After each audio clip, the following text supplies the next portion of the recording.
understand behaviors. So first, let me introduce myself. I have a background of computer science, of signal processing. I have a PhD in math and computer science. I got back in France in 2016. And then I moved to Montreal to work at mnubo. And in mnubo, we are doing, so mnubo is a local company providing analytics to manufacturers of connected devices, Internet of Things. And we deal with many use cases from HVAC, industrial, to smart homes, so more consumers, along with agriculture or different appliances. And small parenthesis, I won't be able to stay too long today. Actually, after my presentation and the question and answer session, I will need to leave because we have an internal event in the company. Because I don't know if you read recently, we've been acquired by a bigger company called Aspen Tech, based in Bedford, Massachusetts. And so tonight we are kind of celebrating, and by chance or lack of chance, the event is scheduled tonight at the same time as this. So that's why I will leave just after my presentation. So yeah, no, by the way, I'm a data scientist at mnubo, an Aspen Tech company. Need to mention it. So the plan for tonight is to give an introduction to clustering, how I see clustering, to be more accurate, then to give examples of clustering, introducing the methodology I will propose tonight, starting with the understanding of the data, the preparation then of the data, and finally the clustering and its interpretation. Actually, I'd like also to cover a second use case of clustering about usage. And well, we'll see depending on the time I will spend on the previous sections. And finally, a small section about what's next. What can we do beyond what I will cover tonight? So what you should expect from this presentation is first an assessment of how valuable is clustering in general. I will not be exhaustive, obviously, but I will give hints of what our customers at mnubo get from the clustering analytics that we deliver. I'd like also to talk a lot about the reasoning and the assumptions we're making from the knowledge to the analytics, to the statistics, back and forth, and yeah, understand the technical main steps of the clusters. So, for me, clustering or profiling is about describing. When you have data, and unsupervised data, you don't have any labels. As a data scientist, you want to understand the data.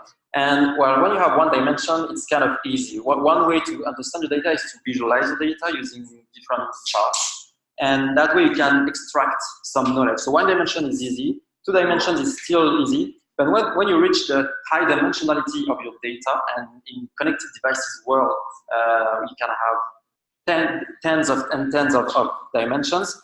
That's when it starts to be tough. So that's where clustering is interesting, because then clustering allows you to group data points with similar behaviors, similar patterns, and then by explaining those clusters, you can extract the data. So I'd like to first introduce 2 examples of actual clustering that we've made at mnubo for two customers. And this way, I'd like to give you an idea of what was the insight for the customers. So here we're talking about HVAC air conditioning, and this customer was interested in understanding how the users of those AC are actually using the devices and basically turning on and off. So, and they were interested in knowing along the hours of the day. So on the left chart on the right, you have the hours of the day from midnight to midnight at the bottom, and each vertical is a specific device or a specific house. And then the intensity of the cells are describe how much during that specific house the AC was on. And so the darker it's more turned on, and the lighter the cell is more turned off. So this is a representation of the data, and at the top you can already foresee a representation of the clustering that we'll cover later. The output of this clustering was a set of clusters represented in the middle chart as centroids. This is one way to aggregate the information, and to summarize. So we had basically 9 clusters, and you can already see some patterns. And then on the right chart, we decided to even make the visualization simpler, because in the end, you're not talking to data scientists, you're talking to stakeholders, and most of the time those are executives, and they don't want to be bored with this kind of middle representation with matrices and cells. They want to have a simpler way to understand data. And here on the right, it's actually quite simple. You have those clusters at the bottom, and then forget about the colors in that case, then the segments, the vertical segments, explain when the AC was on. So basically you have 2 sets of users, 7 and 8, who turn the AC on during the whole day. On the opposite, you have cluster 4, who basically never turns on the AC. And you have then other users like from 6, 3, 2, and 1 that turn the AC on during the evening. So perhaps those users are people working during the day, coming from the office at around 6, and then they turn on the AC, they spend the whole night at home, and then when in the morning they don't bother to turn the AC again, they will go to the office. Why is it useful? Because those users, any of those clusters, perhaps are not using the product as they should. Perhaps there is a specific feature in the remote or in the app that they could use to help them have a better experience with the AC. Perhaps there is a way to schedule the AC to be turned on. So with this kind of representations, the customers know which people to target in order to suggest, to market, to provide a marketing campaign to enhance this new feature that they might not be using properly. So that was one of the outcomes of this clustering. The second one is a case where clustering is actually an input for a further analysis. So here on the left, we have line charts, and each of the lines actually represent a previously computed cluster. So for instance, the pink line is a cluster, so this is smart home, by the way, and this is a customer that wanted to understand why some of his end users, customers, churned fast, or some others stayed longer and kept using the product. So we did some clustering on the composition of the devices that those users were owning. And basically, for instance, the pink curve shows that this set of users usually buys a gateway, buys also a door window, and also a motion sensor. On the opposite, the blue line on the left is a group of users also buying a gateway, a door window, and a glass break. And then the output visualized here, we computed the average time for those people to actually churn their product and their service. So basically to stop using the devices of the smartphone. And we show this to the customer. And then they realized that there was a big difference, on average 221 days versus 332 for the pink one. So there was a big difference in how much time before the churn for the customers. And this big difference was in the composition of the package, in the composition of the cluster. Here, in the blue line, those users who churn quite faster, actually, they bought in their package the glass break.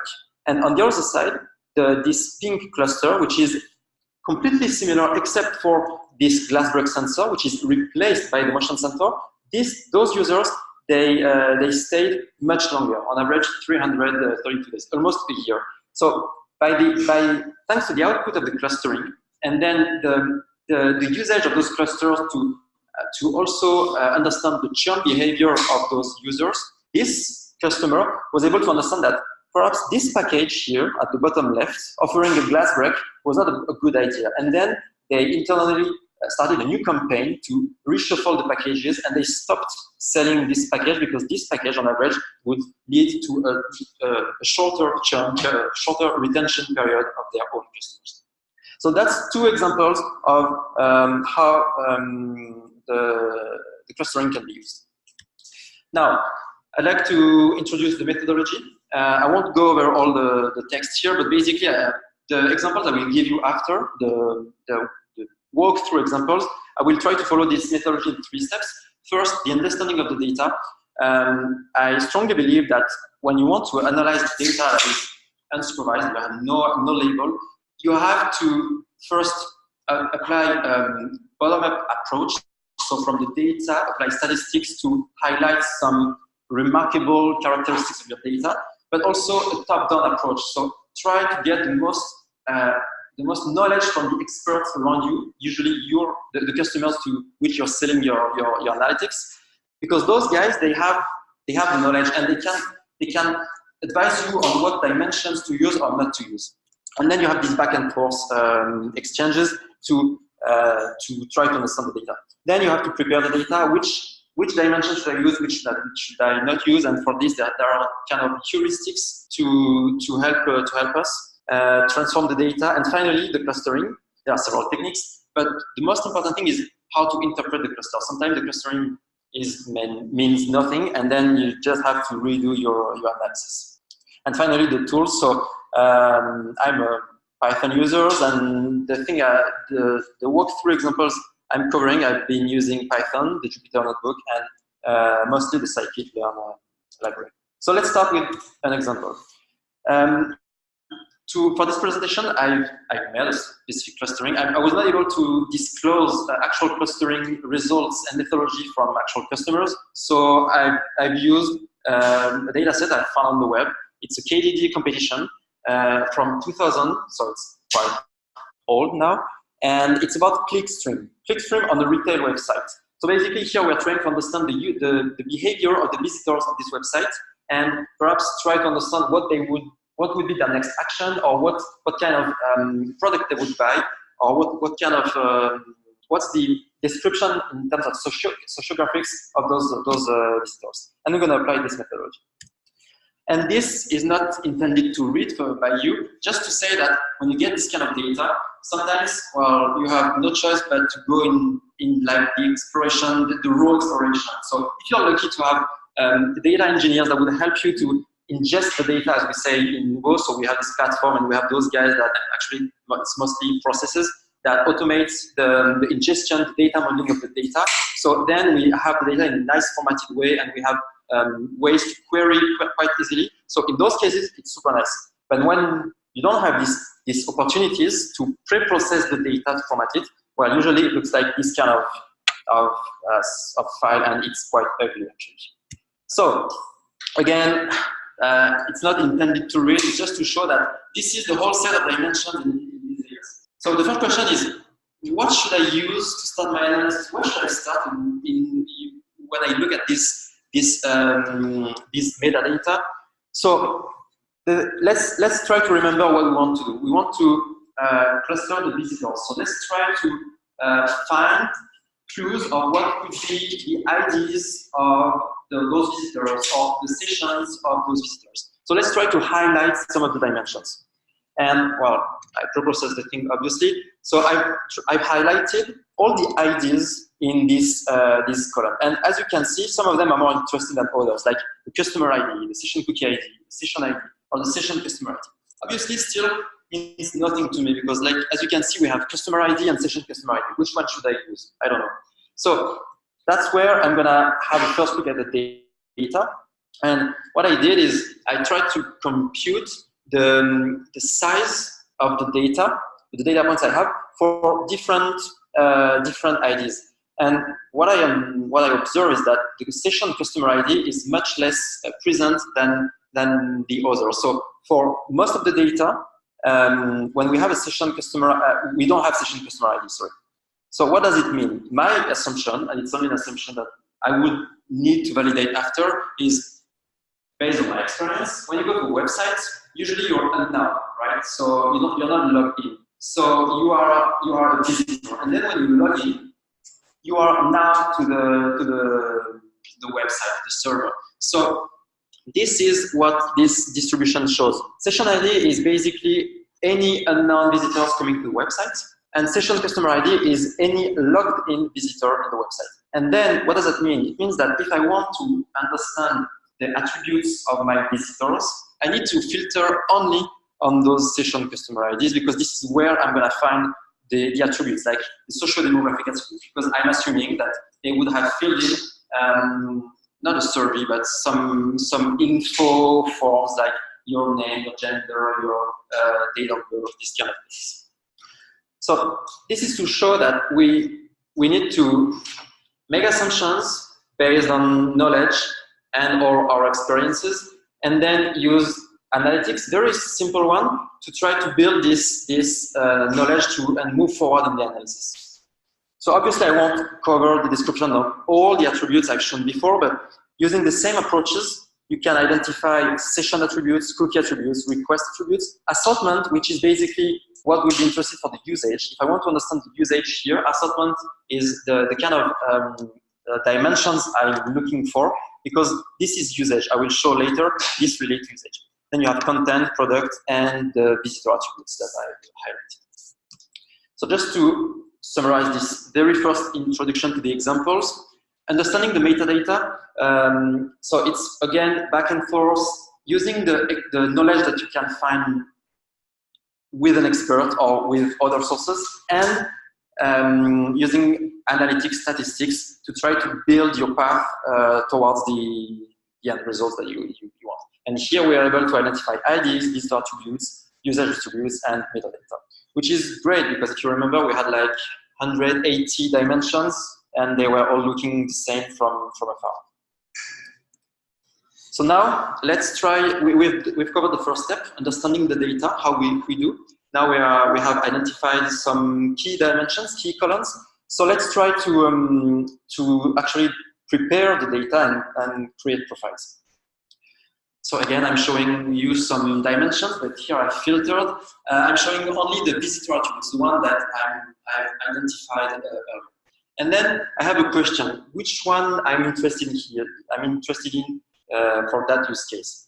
Well, there might be different answers, but I guess that the main one would be the relevance towards the use case. So here, obviously, I'm building a completely fake use case, so I'm going to pick the one I want. But clearly, you could be interested in the income of the people that visit your website, or the geographical location, or their age, or the mix of everything. So it depends on the use case.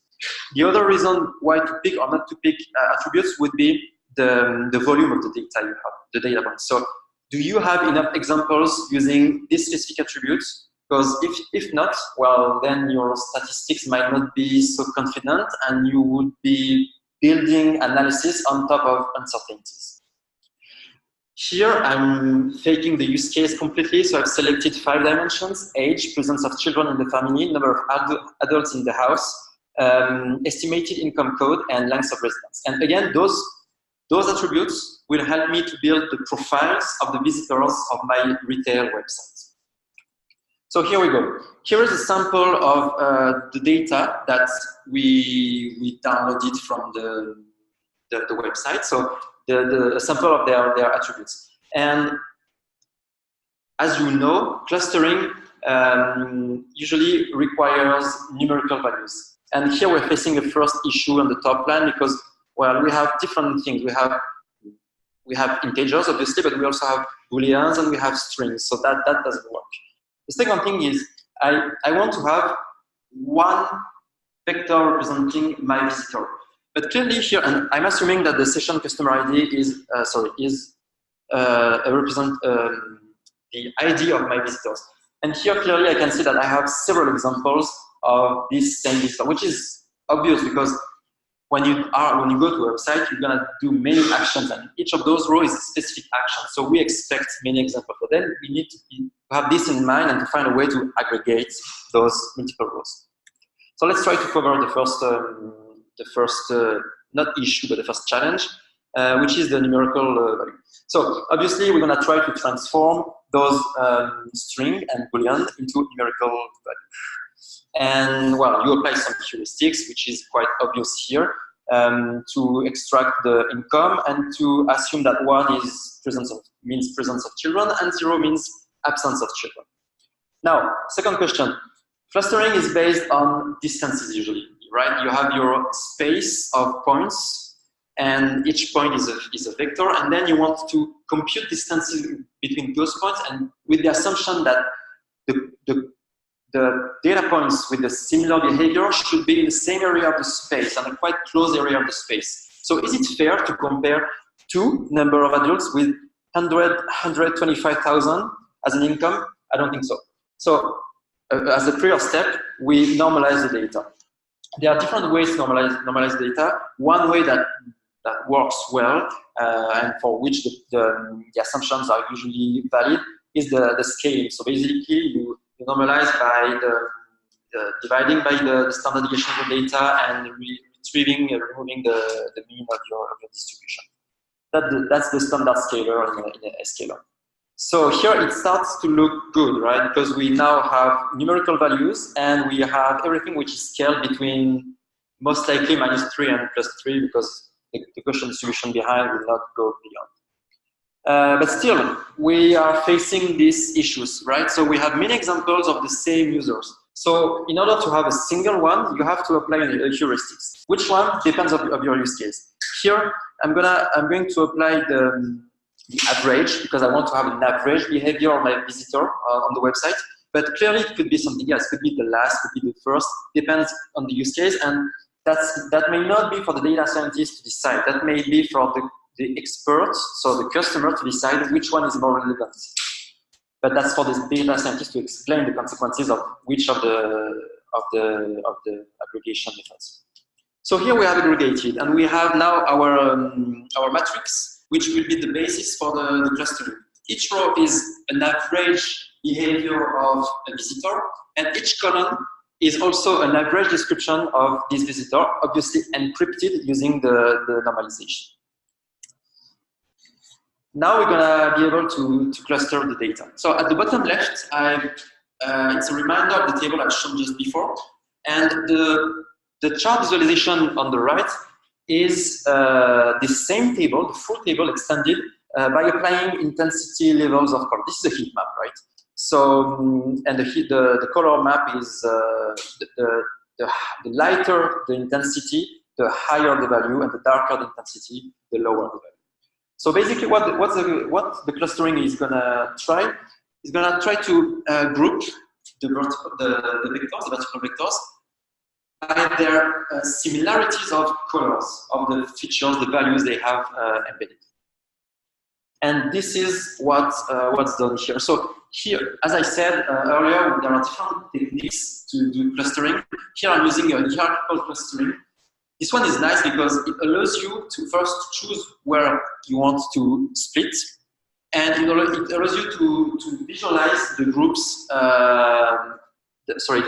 the hierarchy within your cluster. So basically, this horizontal line here, I decided to put it here to have 5 clusters, but I could have set up wherever I want.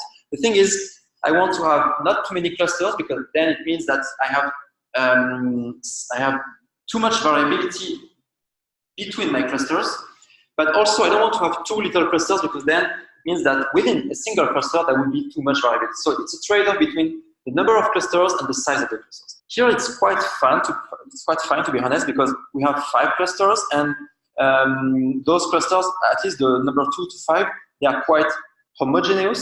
The number 1 could have been split in more, but if I try to go a bit deeper, I would split other clusters before splitting that one. So that's why I decided to stop here.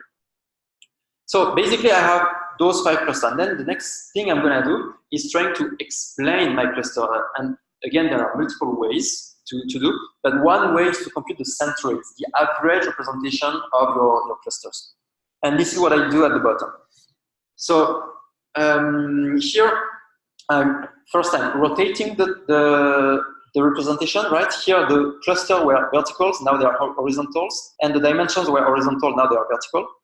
I'm showing the main value, the average value actually for each cluster, and I'm representing also, I'm adding a visualization to make it easier to interpret. So basically, and by the way, I denormalize, so now the numbers are interpretable. So cluster 1 is on average there are 1.8 adults in the house. They live in the house for on average 4.2 years. The average age in the house is this age, for the visitor, and the average income that one, and they have 1.5 kids at home. So now let's try to interpret those clusters. And I like visualization, graphical one, because it's easier and faster to interpret than numbers. Like for instance, the one that for me is the most obvious is the income. That's still, so meaning the cluster 2. Clearly cluster 2 is a set of the population with a higher yearly income. And then if you want to understand them, well, on average, there are 3 adults in the house, so that could explain the high income. They live for quite a long time in their house, and, well, they have an average of 0.6 kids, which means nothing to be honest. It's two in the middle. It's not separated enough. Another one that could be interesting is, that one, the cluster 4. Why? Because we almost have 1 kid on average. So this is close to reality, right? 1 kid is an integer. It's fine. 0.5 means nothing for a kid. So this one is nice. And then when we try to describe the whole cluster, so cluster 4 is on average composed of 4 people in the house, which is consistent with the fact that there is on average 1 kid in the house, because that could be the 2 parents, 1 kid, plus someone else, or it could be, because it's an average, there could be a lot of houses with actually 2 kids, which would explain again the 4 adults. Residence for more or less 5 years, and medium income. So all in all, you do this kind of interpretation to your for each of the clusters, and that would be the thing you report to your customers. And then those customers, obviously, they have reasons why they ask for the clustering. And here we could imagine that, well, they will have specific marketing campaigns. Because those visitors, they provided their email address, they can identify them, and they would suggest new products, or they would suggest a launch of a new feature on the website. But based on this description, they would know that, hey, perhaps cluster 2, they're not interested in the not cheap, but the in-trend product. They want the high quality ones, right? The ones that are more expensive because they can't afford. Or perhaps the cluster 4, they want to look to buy stuff for their kids, and that's nice because this is the cluster where you're most likely to find kids in the house. So this kind of information is super valuable for the customers, and this is how clustering can be used in those cases. Right. So I have time to cover the next one, so I'm going to cover it. So just to summarize, here we have aggregated based on the attributes, age, adults, etc. Now we're going to cluster based on usage. I'm going to go a bit faster on this second part because I think now you understand the process. And also because the end of the clustering, the output is less interesting, so I don't want to spend too much time on this one. So again, let's reset the process. I want to understand the data. What kind of usage am I looking for? Again, it's based on the vertical, on the use case provided by the customer. So here, I'm thinking of the use case again. I'm interested in the kind of departments the visitors are visiting, and or the kind of pages, entrance pages they are visiting, because that's a proxy for estimating the kind of products they will buy in the end. And so based on the metadata analysis I've made earlier, I know that it's within the category of assortment, and then assortment, there are different levels, and this is the level 2, which is fine because that's the perfect granularity for me, because it's understandable, and it's quite high level to cover and to group things in a common, consistent way. And again, I'm showing you an example of the data in that case. So again, we want to prepare the data.